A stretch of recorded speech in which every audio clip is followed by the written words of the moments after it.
जाएगा। चलिए इसी भाव के साथ हम लोग कक्षा शुरू करते हैं कि इस बार की परीक्षा में हम लोग जेआरएफ उत्तीर्ण कर लेंगे। तो रिवीजन क्लास समाधि पाठ का चल रहा है, हम लोग उसमें हम लोगों ने 40 सूत्र तक कर लिया था।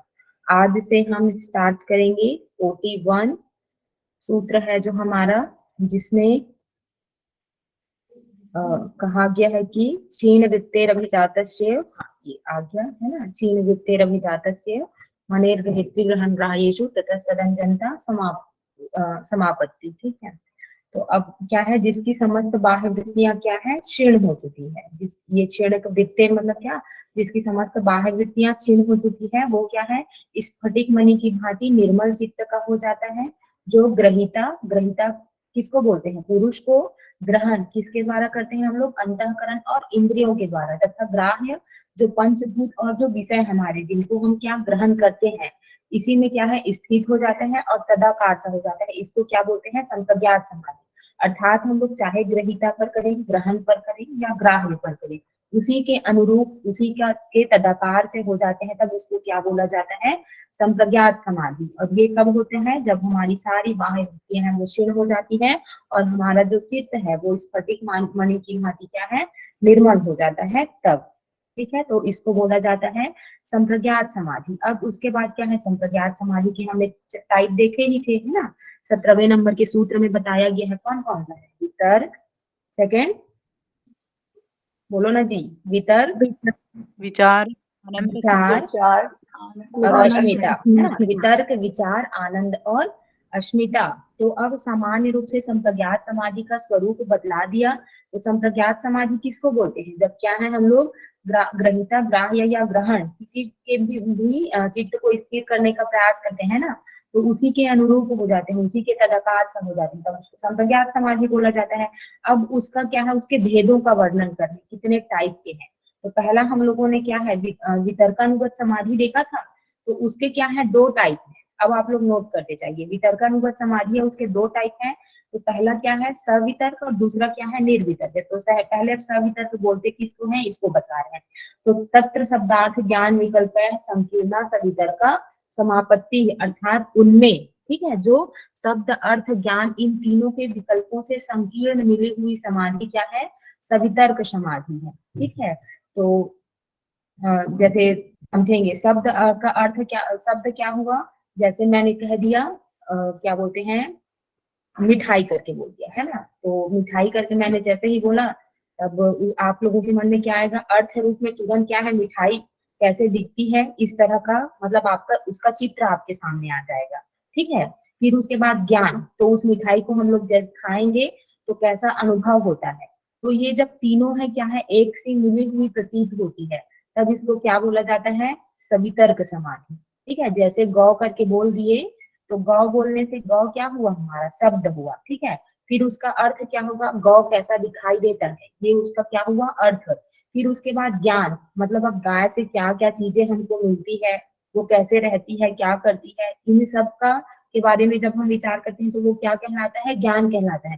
तो ये जो तीनों है, जब शब्द अर्थ और ज्ञान मिली हुई प्रतीत होती है, संकीर्ण, संकीर्ण मतलब वो संकर शब्द से बना है, तीनों क्या है, मिली हुई रहती है, तब इसको क्या बोला जाता है, सवितर्क समाधि है। एकदम इजीएस्ट वे में बस यही याद रखिएगा, शब्द अर्थ ज्ञान क्या है, तीनों एक जैसा प्रतीत होता है, तब उसको क्या कहते हैं, सवितर्क समाधि। अब उसके बाद क्या आता है, दूसरा वितर्कानुगत का ये पहला टाइप हुआ सवितर्क। दूसरा टाइप क्या है, निर्वितर्क। इसमें क्या है, स्मृति परिशुद्ध स्वरूप शून्य व अर्थ मात्र निर्भाषा निर्वितर्का। तो क्या है, स्मृति के परिशुद्ध होने पर, स्मृति के भली भांति लुप्त हो जाने पर, स्वरूप शून्य अर्थात अपने स्वरूप से शून्य हुई के इव सदृश, अर्थ मात्र निर्भाषा है ना, केवल ध्येय मात्र के स्वरूप को प्रत्यक्ष कराने वाली चित्त की स्थिति ही क्या है, निर्वितर्क समाधि है। अब इसमें शब्द के बारे में और ज्ञान के बारे में, इसके बारे में हमारी स्मृति है क्या है, वो विलुप्त हो जाएगी। केवल क्या है, अब उसको हमें उसका अर्थ पता रहेगा। अगर गौ करके बोल दिए तो वो गौ का जो केवल स्वरूप है वही हमको दिखाई देगा, उसका जो अर्थ स्वरूप है वही, वो गौ जो शब्द है वो, और ज्ञान है वो, उससे मिलने वाली चीज, ये सब क्या है, विलुप्त हो जाएगी, वो स्मृति में नहीं रहेगी, तब इसको क्या बोला जाता है, निर्वितर्क। केवल ध्येय मात्रा, हमारा ध्येय क्या है, गौ, तो गौ कैसा दिखता है, तो वो केवल गौ हमको दिखाई देगी, तब इसको क्या बोलते हैं, तो ध्येय बस हमको दिखाई देता है, तब उसको बोला जाता है निर्वितर्क समाधि। अब एकदम इजीएस्ट वे में सवितर्क और निर्वितर्क में अंतर यही है, उसमें प्रतीति का अर्थ ज्ञान होता है ना, तो शब्द और ज्ञान निर्वितर्क में नहीं रहेंगे, केवल क्या रहेगा, अर्थ मात्र का स्वरूप रहेगा, ठीक है। और उसके बाद सवितर्क में क्या रहेगा, शब्द अर्थ और ज्ञान तीनों में क्या है, वो मिला हुआ सा प्रतीत होगा। आया समझ में आप सभी को, किसी को नहीं आया तो अभी तुरंत बता दीजिए। मैम आपने एक बार वो गाय का एग्जाम्पल दिया था, वो एक बार बताएंगे इसमें निर्वितर्क में। ठीक है, चलिए ध्यान से सुनिएगा ना, क्योंकि इसको मैंने पहले भी एक्सप्लेन किया ही था, है ना, और मुझे नहीं लगता कि आप लोग रिवाइज करके आते हैं या और अपने से पढ़ के आते हैं, लेकिन एक बार आप बोल रहे हैं तो फिर से कर ही लेते हैं, है ना। देखो क्या होता है सवितर्क और निर्वितर्क समाधि, तो सवितर्क समाधि में क्या होता है, जो शब्द अर्थ और ज्ञान है वो क्या है, तीनों मिला हुआ सा प्रतीत होता है। तो मैंने बोल दिया वर्ड गौ, गौ क्या हुआ, मैंने बोल दिया शब्द। अब आपको उसका अर्थ क्या समझ में आता है कि हाँ गाय की 2 सींग होती है, गाय का एक ऐसे पूंछ होता है ना, गाय ऐसे ऐसे दिखाई देती है, तो ये क्या हुआ उसका अर्थ, मतलब गौ शब्द बोलने से हमारे स्मृति में कुछ तो चीज आएगा ना, कि गौ शब्द बोलने से क्या उसका अर्थ होता है, क्या चीज वो होती है, तो आप तुरंत एज्यूम कर लेते हैं, तो उसका क्या है, उसका शारीरिक रूप, स्थूल रूप जो वो कैसा दिखाई देता है वो आपको दिखाई देने लगेगा। मतलब गौ शब्द बोलने से हमारा ध्यान किस में जाता है, गौ कैसा दिखाई देता है, तो वो गौ ये क्या हुआ, हमारा ध्येय हुआ, ठीक है। अब उसके बाद ज्ञान, अब उससे मिलने वाली चीजें, ठीक है। तो अब गाय से हमको क्या क्या मिलता है, वो कैसे दिखाई देती है, कैसे रहती है, क्या करती है, इन इत्यादि सब के बारे में जब हम सोचते हैं तो वो क्या हुआ, उसका ज्ञान हुआ। तो ये तीनों क्या है, हमको मिला हुआ सा प्रतीत होता है। केवल जब उसका शरीर दिखाई देगा तब क्या हुआ, उसका अर्थ हुआ। जैसे बॉटल बोलने से या फिर मोबाइल बोलने से तुरंत क्या है, आप लोगों को ये मोबाइल ये बस समझ में आता है, लेकिन ज्ञान क्या होगा, इसके सारे फीचर्स हो जो है ना वो क्या होंगे, इसके ज्ञान में आएंगे। तो ये तीनों क्या है, जब मिला हुआ सा प्रतीत होता है तब उसको बोला जाता है सवितर्क समाधि। अब शब्द और ज्ञान को भूल गए, मोबाइल मतलब बस ये मोबाइल ऐसे खाली यही बस आएगा, ध्येय मात्र, मेरा ध्येय क्या है, मेरा ध्यान किसमें लगाना है मुझे, मोबाइल में, तो ध्येय क्या हुआ मेरा, मोबाइल, तो बस इसी में ध्यान जाएगा, तब इसको क्या बोलेंगे, निर्वितर्क समाधि। आया समझ में भारती जी? Yes ma'am. ठीक है, क्लास के एंड में आपसे मैं पूछूंगी, है ना। चलिए अब उसके बाद वितर्कानुगत समाधि के टाइप हमने देख लिए, सवितर्क और निर्वितर्क। अब वितर्कानुगत समाधि के जैसा ही क्या होता है, विचारानुगत समाधि होता है। बस वितर्क और विचार में अंतर क्या होता है, वितर्क को हम लोग किस पर करते हैं, वितर्क का हमारा विषय क्या होता है, किस पर करते हैं जी, हमारा ध्येय, स्थूल विषय। हाँ यस वेरी गुड, है ना, स्थूल विषय पर करते हैं। अब जो विचारानुगत समाधि है उसका विषय क्या होता है, सूक्ष्म विषय। सूक्ष्म विषय, है ना। तो एतयेव सविचारा निर्विचारा च सूक्ष्म विषय व्याख्याता, तो इसी से जो पूर्वोक्त पहले जो बता दिया ना सवितर्क और निर्वितर्क का जैसा है, तो उसी के स्वरूप सूक्ष्म पदार्थ में की जाने वाली क्या है, सविचार और निर्विचार समाधि को भी व्याख्या किया हुआ समझना चाहिए। अब इसका और एक्सप्लेनेशन नहीं किया है कि इसको सविचार बोलते हैं, इसको निर्विचार बोलते हैं। सविचार है वो एज इट इज है हमारे सवितर्क समाधि के, बस उसको अब स्थूल रूप पे ना करे, क्या है हम सूक्ष्म रूप से करेंगे, जो पंच तन मात्राएं और सूक्ष्म विषय हैं उस पर करेंगे। तो इसमें क्या है, शब्द अर्थ और ज्ञान इसमें भी मिला हुआ सा प्रतीक होगा। और निर्विचार में क्या होगा, केवल अर्थ मात्र के स्वरूप को वो मतलब केवल ध्येय मात्र बस का इसमें हम प्रतीति रहेगी, है ना, उसके स्वरूप को प्रत्यक्ष कराएगी। तो इसको क्या बोला जाता है, निर्विचार समाधि, ठीक है। लेकिन इसमें उसमें स्थूल विषय पर कर रहे थे, उसकी के जगह में क्या आ जाएगा, इसमें सूक्ष्म विषय पर आ जाएगा। आया आप लोगों को समझ में? Yes ma'am. Yes ma'am. हाँ चलिए वेरी गुड। नेक्स्ट में मूव करते हैं। निर्वितर्क एक बार बताइए मैम। सवितर्क और निर्वितर्क किसने पूछा? निर्वितर्क। हाँ, अच्छा, बांडे पूछे ठीक रमेश। है। हाँ हाँ, तो देखो निर्वितर्क समाधि में क्या होता है, सवितर्क में क्या कर रहे थे, शब्द अर्थ और ज्ञान तीनों हमको एक सा मिला हुआ प्रतीत हो रहा था। मैंने गौ शब्द बोला तो तुरंत आप क्या है, पहले सोचेंगे कि गाय ऐसी दिखाई देती है, तुरंत गाय के बाद आपका चित्र आपके सामने में आएगा, ये क्या हुआ उसका अर्थ। अब उसके उसका ज्ञान क्या होगा, अब गाय के बारे में सारी चीजें, ठीक है, उसकी दो आंख होती है, दो सींग होती है, गाय दूध देती है, गाय का एक पूंछ होता है, ये कलर की होती है, ठीक है, तो ये सब क्या हुआ, उसका ज्ञान हुआ। तो ये सवितर्क अनुगत समाधि में होती है ना। लेकिन निर्वितर्क में क्या होता है, अब गौ करके बोल दिया तो गाय ऐसी दिखती है, ये वो सब देती है, इन सब पे ध्यान हमारा नहीं जाएगा, है ना। एक मिनट ना, हेलो, हाँ प्रकाश, क्लास के बाद कॉल करूँ, ठीक है। हाँ, तो जो क्या बता रही थी मैं, हाँ वितर्कानुगत समाधि, सॉरी है ना, इंटरप्शन के लिए। तो निर्वितर्क। वितर्कानुगत, हाँ हाँ सॉरी, निर्वितर्क है ना। तो निर्वितर्क समाधि में क्या होगा, अब गौ बोल दिया ना, तो अब उसके बारे में ये ऐसा ऐसा है ऐसे करके नहीं सोचेंगे, गौ बोल दिया मतलब बस गाय का चित्र हमारे सामने में आएगा और उसी में क्या है, तदाकार सा हो जाते हैं। ऐसा ही पढ़े ना हम संप्रज्ञात समाधि में, तो केवल अब हमको ध्येय मात्र के स्वरूप का ज्ञान होगा, जरूरी है, तब उसको क्या बोला जाता है, निर्वितर्क संप्रज्ञात समाधि। आया समझ में रमेश जी? Yes ma'am. नहीं नहीं मैडम, थोड़ा सा डिस्टर्ब हुआ था आपने बोलते बोलते। हाँ, आपने क्या बोला कि गाय गाय को अपने निर्वितर्क में सिर्फ गाय बोलने से आपको गाय का चित्र याद आएगा। हाँ, सिर्फ उसका जो ध्येय मात्र का स्वरूप है, तो गौ करके अगर बोल दिए तो केवल गाय का स्वरूप बस आपको दिखाई देगा। अब आपका ध्यान है वो दूध देती है, उसका दो सींग है इत्यादि सब में नहीं जाता, ठीक है। मतलब और क्या है, आपका विषय का जो क्षेत्र है वो सिमट के रह गया ना, मतलब आप और ज्यादा कंसंट्रेटेड हो। सवितर्क से आगे मतलब उससे बढ़ करके समाधि है निर्वितर्क। हाँ हाँ, आया ठीक समझ में? ठीक है, ठीक है। हाँ हाँ क्योंकि हाँ, अभी देखो समझ। इसमें और ज्यादा हम लोग कंसंट्रेटेड हो गए हैं ना, और ज्यादा एकाग्रता आ गई, तो अब क्या क्या है, केवल ध्येय मात्र का स्वरूप दिखाई दे रहा है। अब वो ऐसी है ऐसा है इत्यादि सब में हमारा ध्यान नहीं जा रहा है। अब इसी के जैसा क्या है, सवितर्क के जैसा सविचार और निर्वितर्क के जैसा निर्विचार, है ना। अब उसके बाद 45 नंबर के सूत्र में बताते हैं, सूक्ष्म पदार्थों में किन किन की गणना करते हैं। अब सूक्ष्म विषय पर करने के लिए तो बोल दिए विचारानुगत और मतलब सविचार और निर्विचार समाधि में, तो अब ये सूक्ष्म विषय आते कहाँ तक है ना, तो उस विषय में कहते हैं सूक्ष्म विषयत्वम चालिंग पर्यावसानम।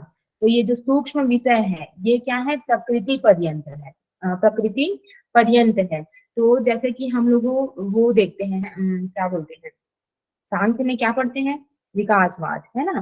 तो पंच तन मात्रा होती है, फिर पंच तन मात्रा फिर से पंच तन मात्रा से मिल करके क्या बना होता है, पंच महाभूत बना होता है, हमारी कर्मेंद्रिया, ज्ञानेन्द्रिया इत्यादि होती है। एक मिनट ना ओपन करके दिखा देती हूँ, तब ज्यादा अच्छे से समझ में आएगा। हियर इज योग दर्शन 6 जनवरी वाला, तो हाँ ठीक है। देखो हम लोगों को क्या जाना है, ऊपर से नीचे के जाना है ना। सूक्ष्म विषयम चालिंग, ठीक है, अलिंग मतलब बोला है ना, प्रकृति पर्यंत होती है, तब इसको कैसे बोले हैं देखिए, ये क्या है, हमारे पंच तन मात्रा है, इसी को क्या बोला जाता है, सूक्ष्म महाभूत, है ना। तो इनसे मिलकर क्या बनता है हमारा, पंच महाभूत बनता है, ठीक है, सॉरी, ये है हमारा पंच तन मात्रा, इनसे मिलकर क्या बनता है हमारा पंच महाभूत, ठीक है। फिर ये अब ये सब मिल किसमें जाएंगी, ये तामस, और ये तमस गुण से लेकर के ये इधर अहंकार तक, मतलब इन सब की उत्पत्ति किससे हुई है, तमस के कारण, है ना, तामसिक अहंकार के कारण। अब उसके बाद ये सात्विक अहंकार है, सात्विक अहंकार से किसकी किसकी उत्पत्ति हुई है, मन और पांचों ज्ञानेन्द्रियों और पांचों कर्मेंद्रियों की।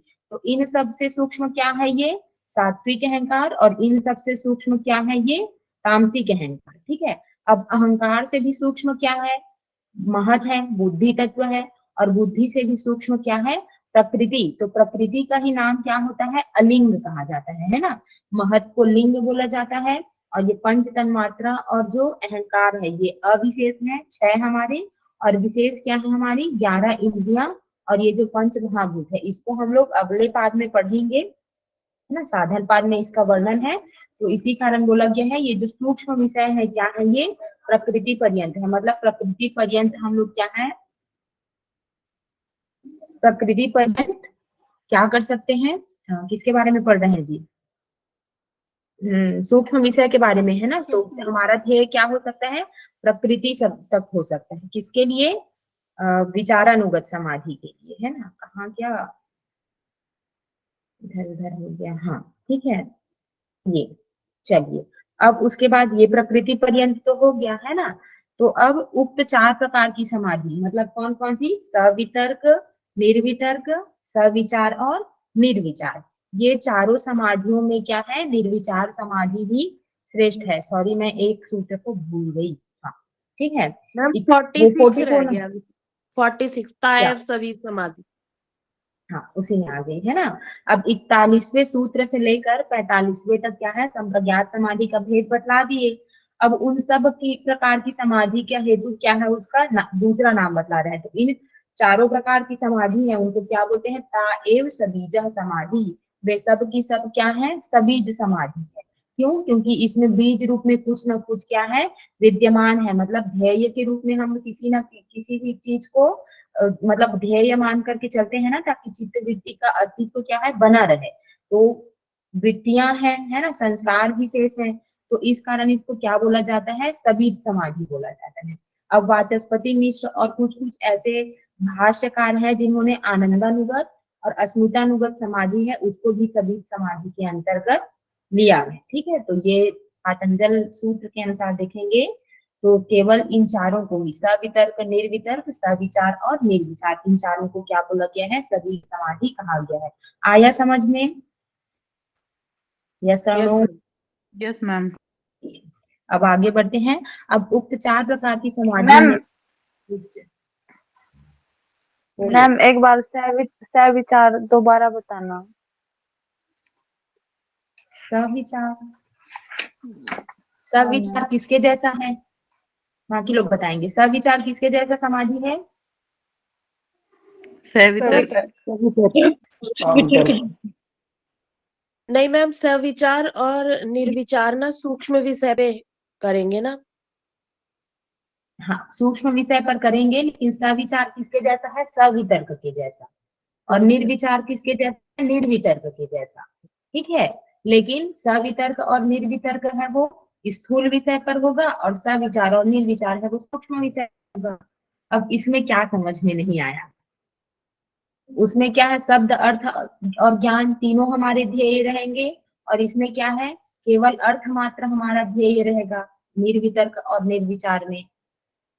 आया समझ में। यस मैम, जैसे कि सवितर्क में तो बता रहे जैसे कि इमेजिन करना है, जैसे गाय है उसके सींग है, ऐसे कुछ है, ये है। इसमें सविचार में भी ऐसे ही करना है क्या? बस ये थोड़ा हाँ कंफ्यूजन लेकिन था। उसमें विषय सूक्ष्म हो जाए, गाय है क्या है, वो स्थूल है, उसका इतना बड़ा बॉडी दिखाई तो देता है ना, लेकिन अब क्या है, सूक्ष्म यस। विषय पर करना है, जो पंच तन मात्रा आदि है। अब गाय को आप लोग बाहर रूप में देख लिए, ठीक है, अब उसको क्या है, मन में सोचेंगे, तब वो क्या है, केवल ध्येय मात्रा का सूक्ष्म विषय। ठीक है। Okay ma'am. हाँ ठीक है, मतलब अब अंतर मन में देखेंगे ना, अब स्थूल रूप नहीं रहेगा हमारे ध्येय के लिए। आप लोग शुरू में जब ध्यान करते हैं, है ना, तो त्राटक करते हैं तो शुरू में ही बोलते हैं क्या, चलो अब क्या वो ये क्या है हमारा आईब्रो सेंटर, वहां पर एक ज्योति रूप को देखो। पहले क्या करवाते हैं, दिया जलाते हैं, पहले दिया को देखते हैं, है ना। फिर दिया को देखने के बाद क्या करते हैं, अ, वो आंख बंद किए, उसके बाद यहाँ पर इमेजिन करने के लिए बोला जाता है। ऐसा ही तो करते हैं ना सुनीता यस जी मैम। मैम। में, बाकी लोग, हाँ। तो ये उसी के जैसा है, तो वही क्या हुआ हमारा, अब जो दिया हमको, दिए की जो ज्योति हमको क्या है, स्थूल रूप में दिखाई दे रही थी, उसी का क्या है, अब सूक्ष्म रूप में हमको क्या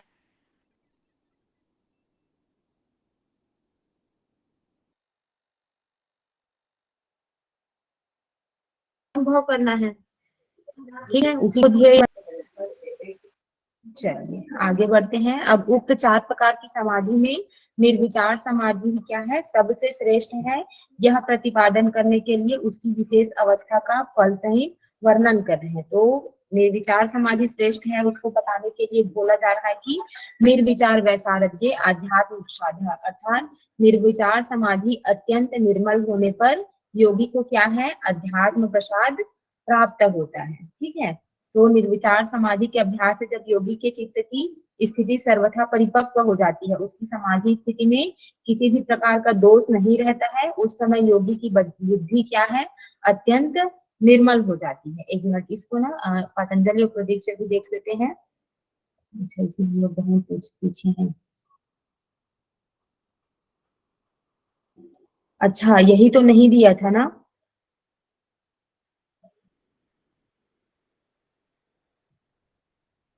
जिस पेज का फोटो खींच करके भेजा था वो कौन सा था, ये उसमें भी शामिल था ना।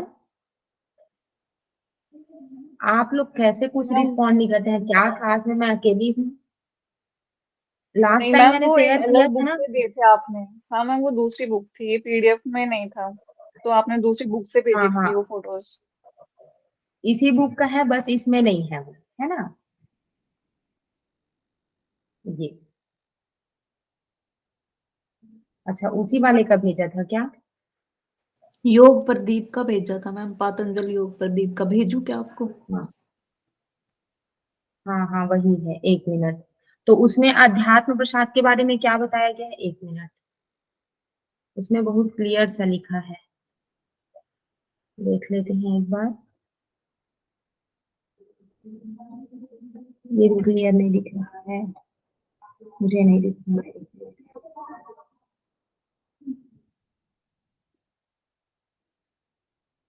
इसमें भी नहीं दिया है ना। एक मिनट, उसको ओपन करते हैं।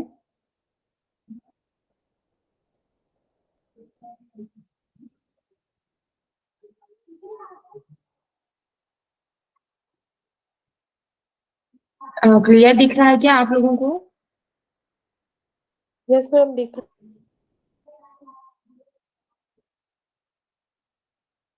हम्म, हाँ ठीक है, ये अब आएगा नेक्स्ट में,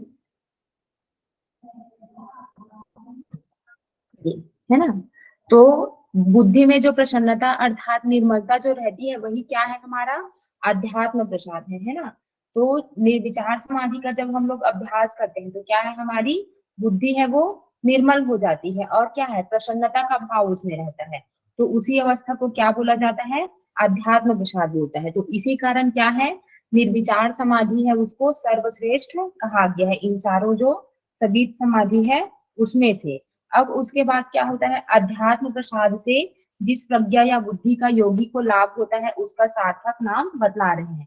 तो अध्यात्म प्रसाद मिलने से हमको क्या मिलता है, रितंभरा प्रज्ञा। ठीक है, तो रितंभरा तत्र प्रज्ञा, तो अर्थात सच्चाई को धारण करने वाली अविद्या आदि से रहित उस अध्यात्म प्रसाद के लाभ होने पर बुद्धि क्या है, बुद्धि और अर्थात ज्ञान उत्पन्न होता है। कौन सा बुद्धि उत्पन्न होता है, हमारा रितंभरा प्रज्ञा। तो जो रितंभरा प्रज्ञा है वो कैसी होती है, श्रुति और अनुमान के द्वारा भी क्या है, सत्य को धारण करने वाली होती है। ठीक है, ये इसमें भ्रांति विपर्य और अविद्यादि का क्या है, गंध भी नहीं होता है। तो इसमें क्या होता है, जैसे कोई भी चीज हम लोगों को क्या है, ये प्रत्यक्ष अनुभव के द्वारा क्या है, हम लोगों को चीजें दिखाई दे रही है। लेकिन रितंभरा प्रज्ञा जब हमको प्राप्त होता है ना, तो ये इसके बारे में क्या है, हम लोगों को किसी भी प्रकार का संशय रहित ज्ञान हमको नहीं होता है। इसके बारे में क्या है, यथार्थ ज्ञान हमको, अर्थात जो भी चीजें सही सही हैं वो ज्ञात हो जाती है। तो इसको बोला जाता है रितंभरा प्रज्ञा। ठीक है, अब रित का अर्थ क्या होता है, जैसे फिलॉसफी पढ़ेंगे ना आप लोग, फिलॉसफी को क्या बोलते हैं, दर्शन, है ना। तो भारतीय दर्शन पढ़ेंगे ना तो उसमें रित करके आता है। तो रित का अर्थ होता है जो प्राकृतिक नियम है, सत्य है ना। सत्य के, और सत्य ही क्या है, प्राकृतिक नियम है जिसके आधार पर क्या है, सृष्टि चल रही है ना। तो इसी प्रकार की, और भरा का अर्थ क्या होता है, धारण करने वाली। तो जो सत्य को धारण करने वाली जो बुद्धि होती है उसी को क्या बोला जाता है, रितंभरा बोला जाता है। ठीक है, तो ये सत्य को धारण करने वाली बुद्धि हमारी उत्पन्न होती है तब, जब हमको अध्यात्म प्रसाद प्राप्त होता है तब, ठीक है। और अध्यात्म प्रसाद कब प्राप्त होता है?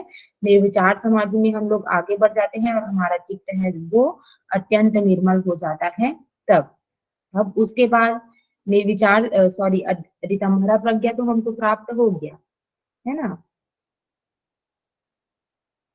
ऋतंभरा प्रज्ञा प्राप्त होने के बाद का कंडीशन क्या रहेगा? मैम वो था ना, श्रुत अनुमान प्रज्ञाभ्यामन्य विषया विशेषार्थत्वात्।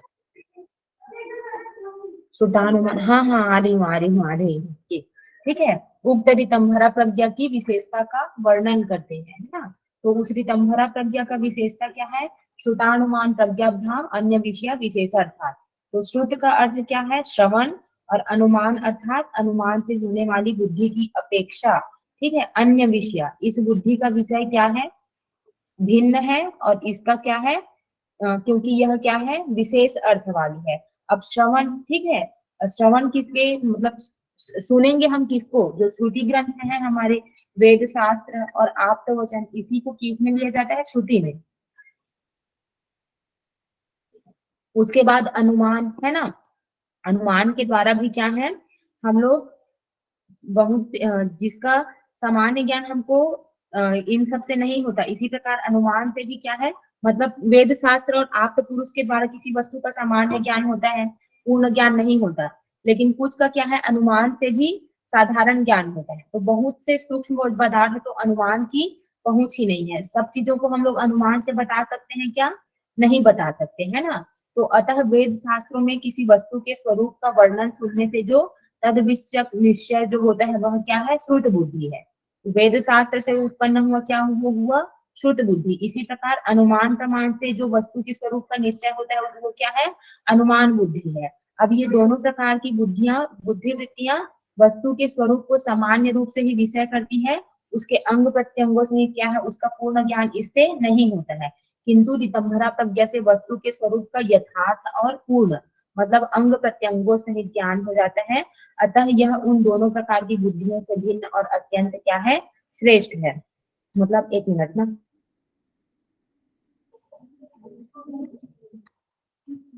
जो श्रुत ज्ञान है, ठीक है, और जो अनुमान ज्ञान है ना, तो इन मतलब श्रुत बुद्धि और अनुमान बुद्धि के द्वारा जो हमको ज्ञान होता है वो क्या होता है? हमारा सामान्य ज्ञान होता है। लेकिन ऋतंभरा प्रज्ञा जब उत्पन्न होता है तो किसी भी वस्तु के बारे में या किसी भी चीज के बारे में क्या है, हम उसके अंग प्रत्यंगों सहित ज्ञान प्राप्त हो जाता है, तब इसको क्या बोला जाता है? ऋतंभरा प्रज्ञा, ठीक है। तो इस कारण क्या है, यह विशेष अर्थ वाली है, ठीक है। जैसे कि मैं मोबाइल का ही उदाहरण लेती हूँ, है ना। तो इसके बारे में क्या है, आप लोग में इसके उसमें क्या बोलते हैं, इसका क्या रहता है, मोबाइल वगैरह या किसी भी का वो कहते हैं कैटलॉग रहता है ना, तो उसमें इसके बारे में बताया होगा। वो क्या हो गया, उसको आप लोग श्रुत अनुमान मानते हो, है ना। मतलब इसके बारे में जो भी बोला गया है, और या फिर आपको दुकान वाला बताएगा कि ये ऐसा ऐसा है, फिर कुछ कुछ को क्या है आप लोग अनुमान करेंगे, तो उसके द्वारा क्या है, हाँ कि ये ऐसा ऐसा होगा, ठीक है। लेकिन उससे क्या है, इसके पूर्ण अंग प्रत्यंगों का आपको ज्ञान नहीं होगा। लेकिन जब ऋतंभरा प्रज्ञा उत्पन्न होगी, ठीक है, तो इसके बारे में आपको कंप्लीट सही सही नॉलेज हो जाएगा, अंग प्रत्यंगों सहित। तो इसी कारण क्या है, जो ऋतंभरा प्रज्ञा है वो विशेष अर्थ वाली होती है। आया समझ में? Yes ma'am. हाँ, ठीक है। अब उसके बाद इस ऋतंभरा प्रज्ञा का और भी महत्व बतलाते हैं, है ना। तो तज्जह संस्कारों अन्य संस्कार प्रतिबंधी। तो अब ऋतंभरा प्रज्ञा के द्वारा जो उत्पन्न होने वाला संस्कार है वह दूसरे संस्कारों का क्या है, बाध करने वाला होता है, ठीक है। तो जैसे अब कर्म तो हम लोग करते जाते हैं, है ना। तो कर्म किए हैं तो क्या है, उसका संस्कार बचा हुआ रहता है ना। तो जब ऋतंभरा प्रज्ञा उत्पन्न होती है ना, तो जो पिछले कर्म रहते हैं या भी और जो हम कर्म कर रहे हैं उसके संस्कारों को क्या है, वो बाधित कर देती है और नए संस्कार उत्पन्न नहीं होने देती है, ठीक है। फिर उसके बाद क्या है, अब निर्भीत समाधि रूप कैवल्य अवस्था का वर्णन करते हुए इस बात की समाप्ति करते हैं। तो तस्यापि निरोधे सर्व निरोधान निर्बीजः समाधि। अब उसका भी अर्थात क्या है, ऋतंभरा प्रज्ञा से जो उत्पन्न हुआ संस्कार है उसका भी निरोध हो जाने पर निर्बीज समाधि अर्थात क्या है, असंप्रज्ञात योग या असंप्रज्ञात समाधि की प्राप्ति होती है। कब? जब हम लोग ऋतंभरा प्रज्ञा से उत्पन्न जो संस्कार है उसको भी रोक देते हैं, या उसका भी क्या है निरोध हो जाता है। तब उसके बाद क्या है असंप्रज्ञात समाधि की प्राप्ति होती है। आया समझ में? इस तरह से हमारा होता मैम है यस समाधि पाठ कंप्लीट। मैम चलिए ऋतंभरा प्रज्ञा क्या तत्व ज्ञान विवेक ख्याति से है क्या? ऋतंभरा प्रज्ञा विवेक ज्ञान या तत्व क्या वो विवेक कोर्स ख्याति से जब है से क्या? लोग, हाँ देखिए मैं अभी आपको जैसे बताऊंगी ना, तो बाकी लोग और जो पढ़े ना उन लोग बहुत पहुंच हो जाएंगे। तो अभी ये इनिशियल स्टेज है, उसको इनिशियल स्टेज में बने रहने दीजिए। वो जब उधर आएगा ना जिस चैप्टर में हम लोग हैं, तब उस समय इस पर डिस्कस करेंगे, ठीक है। और ओके मैं बताऊंगी फिर इधर का उधर होगा, तो उससे अच्छा वो नहीं करते हैं, कॉम्प्लिकेशन क्रिएट नहीं करते हैं। आपको ज्यादा जानना होगा तो आप बुक से करके पढ़िएगा, ठीक है, या फिर इसके बाद डिस्कस करेंगे उसको। चलिए आया सब लोगों को समझ में? अब यस मेरी मैम। बारी। मैम मैंने ना बहुत छोटे छोटे यस नोट्स बना लिए हैं इसके ना, बहुत डीपली में नहीं बनाए हैं। हाँ सही किया है, हाँ सही किया है, छोटे नोट्स ही बनाओ, क्योंकि मेन गोल एग्जाम क्लियर करना है। पीएचडी अच्छा, करते करते या असिस्टेंट प्रोफेसर के जब जॉब में रहेंगे तो पढ़ाने से पहले पढ़ लेंगे, उस ओके। समय करेंगे, लोग भाष्य पढ़ेंगे, है ना, अभी नहीं करना। चलो हुआ, अब खेलेंगे कौन बनेगा करोड़पति, ठीक। कितने लोगों ने भेजा है मुझे ईमानदारी से बताओ, क्या होमवर्क दिया था मैंने, सबसे पहले तो ये बताओ। मैम को प्रीवियस क्या ईयर बोला था क्वेश्चन आपने? लाने को। हाँ कितने लोगों ने भेजा है? साक्षी जी, कौन सी साक्षी जी हैं आप?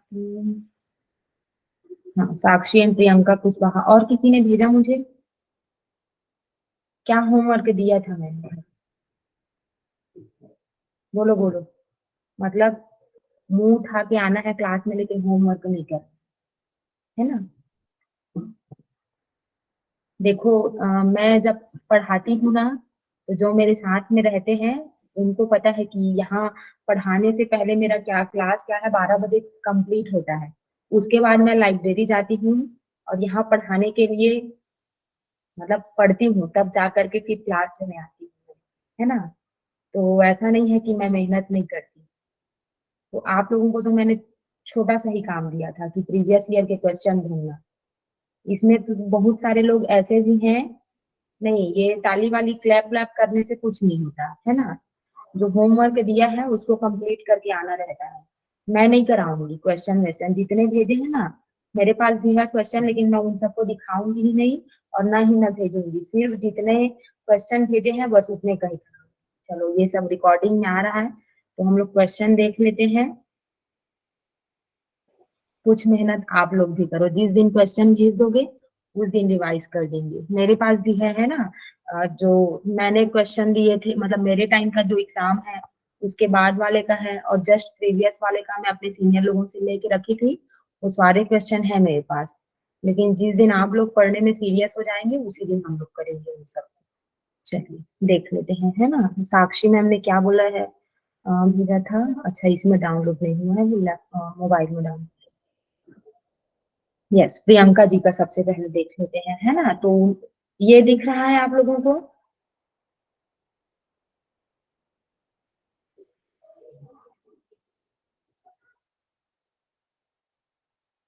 Yes ma'am.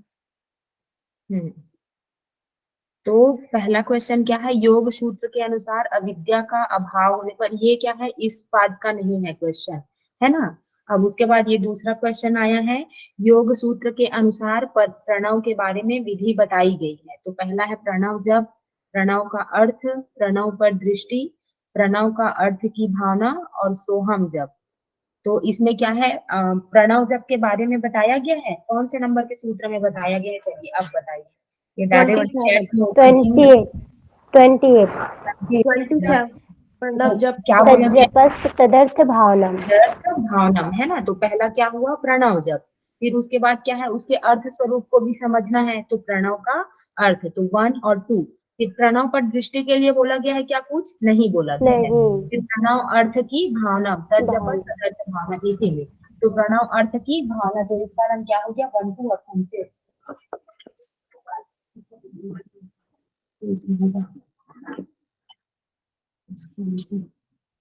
ठीक है, तो इस कारण इसका आंसर क्या होगा 1, 2 और 4। फिर उसके बाद क्या है, दृश्य का वर्णन योग सूत्र में कहाँ मिलता है, तो ये भी यहाँ पर नहीं दिया गया है ना। साधन पाठ में। दृष्टा दृषि मात्रा शुद्धो अपि प्रत्ययानुपश्य है ना, ये 2 के 18वें या 20वें, 18वां करके दिया है इसमें, मेरे को 20 याद आ रहा है ना। मुझे भी 20 है, मैम 20 प्रकाश, हाँ 18 में वो वाला दिया है, प्रकाश क्रिया स्थितिशीलम भूतेन्द्रियात्मकम भोग हाँ पदार्थम दृश्यम है ना। तो इसका क्या होगा, 2:20 है इसका आंसर, तो ये इसमें नहीं दिया गया है। तो इस पाठ से रिलेटेड हमारा ये एक ही सूत्र है, ये प्रणव के बारे में जो विधि बतलाई गई है। तो क्या है, प्रणव का जप करना है, प्रणव का अर्थ और प्रणव अर्थ की भावना।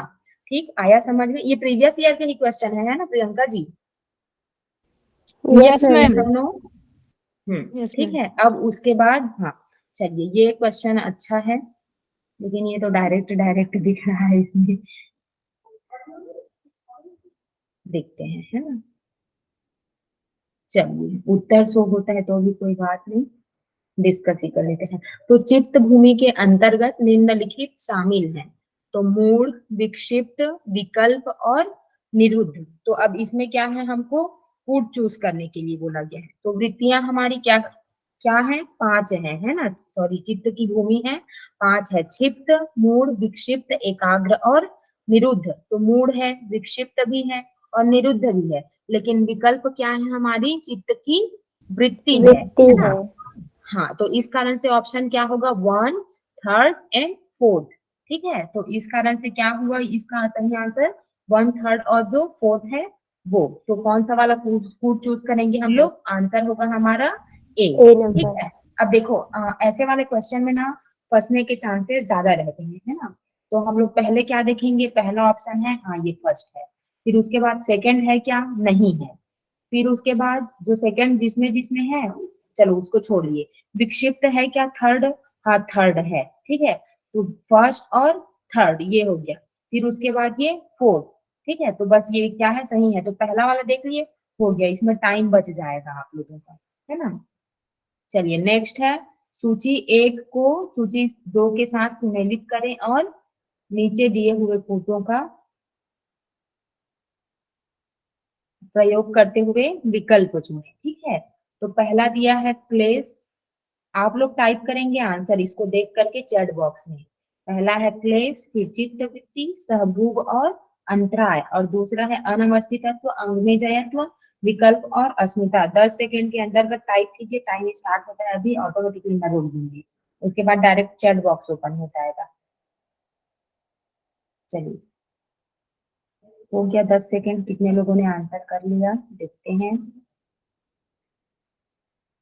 सब लोगों ने आंसर चूज किया है।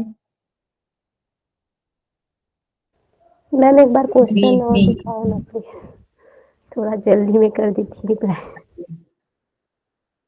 ये है हमारा है ना, फर्स्ट क्या है, क्लेश है ना। तो क्लेश क्या है हमारे, अस्मिता, अस्मिता इसमें। अविद्या, अस्मिता, राग, द्वेष और अभिनिवेश। तो चलो क्लेश के बारे में तो अभी हम लोग ज्यादा नहीं पढ़े हैं है ना। तो चित्त की वृत्ति, चित्त की वृत्ति क्या है, विकल्प है, प्रमाण, विपर्य, विकल्प ये। तो सेकंड का क्या होगा, थर्ड। ठीक है, तो ये हुआ हमारा सेकंड का सी। ठीक है, तो ये दोनों में सी है, तो बी और सी में से ही कोई एक है हमारा सही आंसर होगा। ठीक है, अब फर्स्ट को काट देंगे यहाँ पर से और डी को भी काट देंगे। ठीक है, अब देखते हैं नेक्स्ट ऑप्शन, सहभोग क्या है हमारा, अनवस्थितत्व और अंग में जयत्व बच गया, तो अंग में जयत्व। क्या हुआ हमारा, हाँ तो क्या हुआ बी। तो बी वाले में दिया है क्या, इस सेकंड वाले ऑप्शन में बी नहीं है और इसमें क्या है बी, मतलब हमारा सही आंसर क्या होगा, डी है वो हमारा, मतलब सी है वो हमारा सही आंसर होगा है ना। फिर अंतराय क्या है हमारा, अनवस्थितत्व, और जो पहले से पढ़ चुके हैं जानते हैं अस्मिता ही क्या है सही आंसर है। तो डी और डी इसमें भी है, सी और सी दोनों में है, लेकिन फिर उसके बाद देखो बस इन दोनों में चेंजेस है, तो यही करके आपको पकड़ना है और टाइम सेव करना है। ठीक है, चलिए नेक्स्ट मूव करते हैं, फिर सूची ए को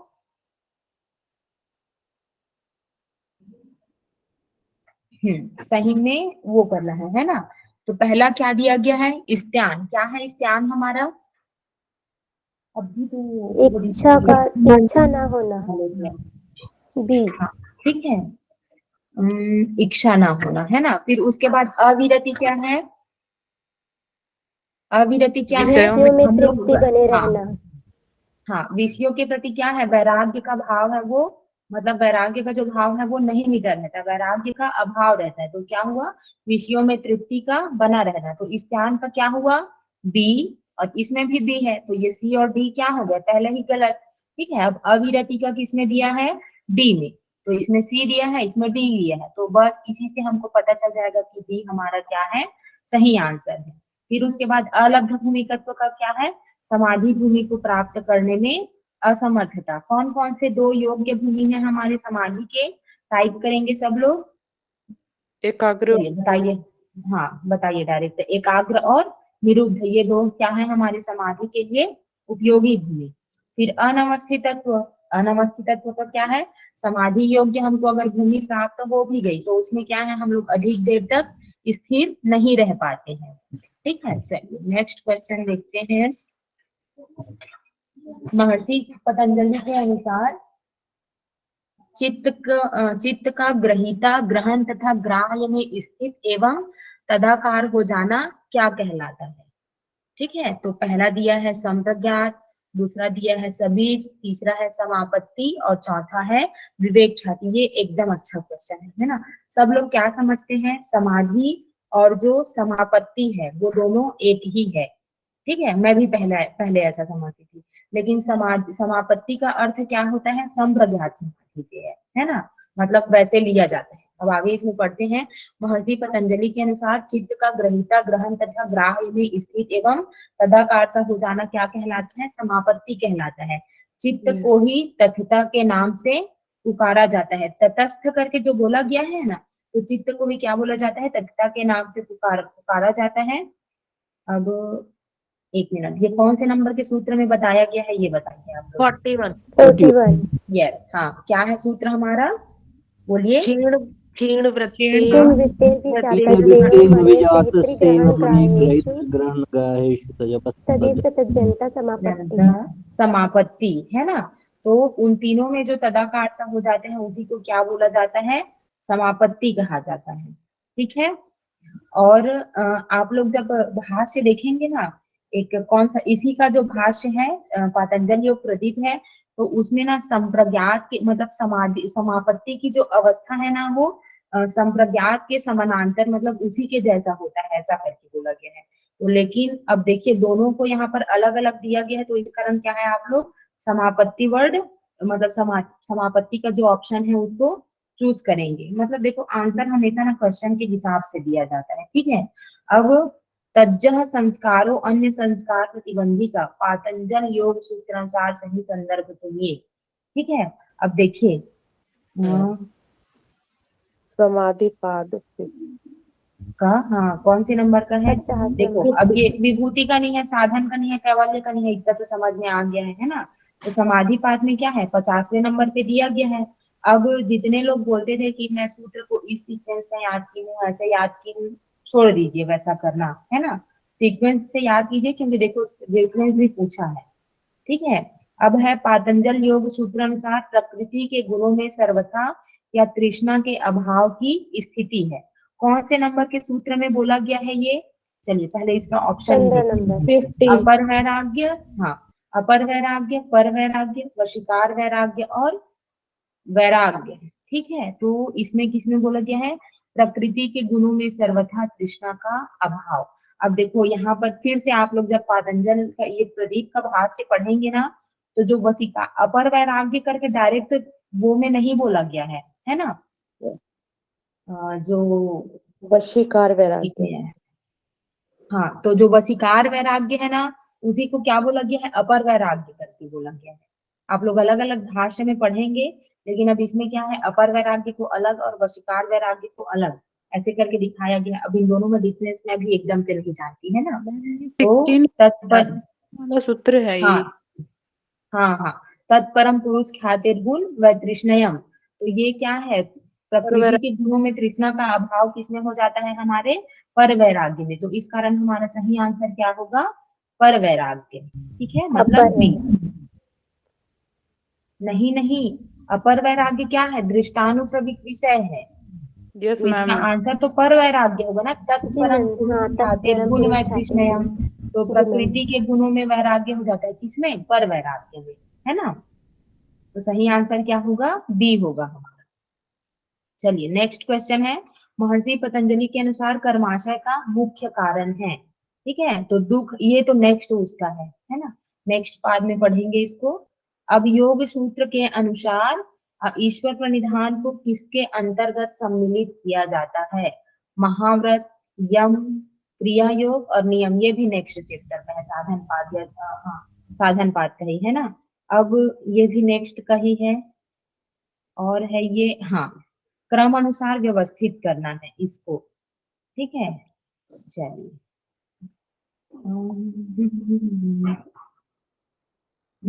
एक मिनट है ना। हाँ चलिए, इसको क्रम अनुसार व्यवस्थित करना है ना। तो हमारा जो सबसे पहले क्या आएगा? व्याधि नहीं है इसमें, स्त्यान नहीं है। तीसरा क्या आता है हमारा? व्याधि, स्त्यान, संशय। ठीक है, तो सबसे पहले कौन सा ऑप्शन चूज करेंगे हम लोग? बी। ठीक है, तो इन सब में बी किसने दिया है? केवल सी में। तो इस कारण यहीं पर से पता लगता है कि हमारा सही आंसर क्या है? सी है ना। लेकिन बाकी को भी देख लेते हैं। संशय के बाद क्या आता है? प्रमाद। प्रमाद के बाद आलस्य। आलस्य नहीं है इसमें। फिर भ्रांति दर्शन, अविरति, भूमिकत्व, आलस्य के बाद अविरति। अविरति। हाँ ठीक है, फिर अविरति के बाद भ्रांति दर्शन, भ्रांति दर्शन के बाद अलग भूमिकत्व, और उसके बाद लास्ट कौन सा है हमारा? अलग भूमिकत्व के बाद अनवस्थित। चलिए सब ठीक है। अब उसके बाद है अध्यात्म प्रसाद किसका परिणाम है ना। तो अध्यात्म प्रसाद हम लोगों को प्राप्त होता है निर्विचार समाधि को श्रेष्ठ। हाँ, बोला क्यों गया है? क्योंकि उसके द्वारा कारण क्या है? हमको अध्यात्म प्रसाद का प्राप्ति होता है। अब अध्यात्म प्रसाद बोलते किसको है? जब चित्त में क्या है, चित्त में किसको बोलते हैं अध्यात्म प्रसाद?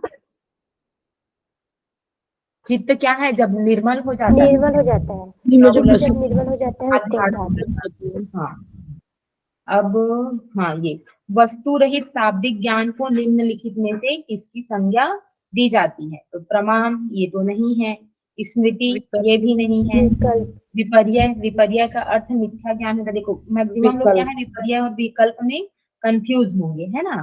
तो लास्ट क्या बचा हमारा? विकल्प, जो शब्द रहित, ठीक है, मतलब वो वस्तु रहता ही नहीं है, केवल शब्द के आधार पर हम लोग क्या बोलते हैं, किसी वस्तु की कल्पना कर लेते हैं, तब उसको क्या बोला जाता है?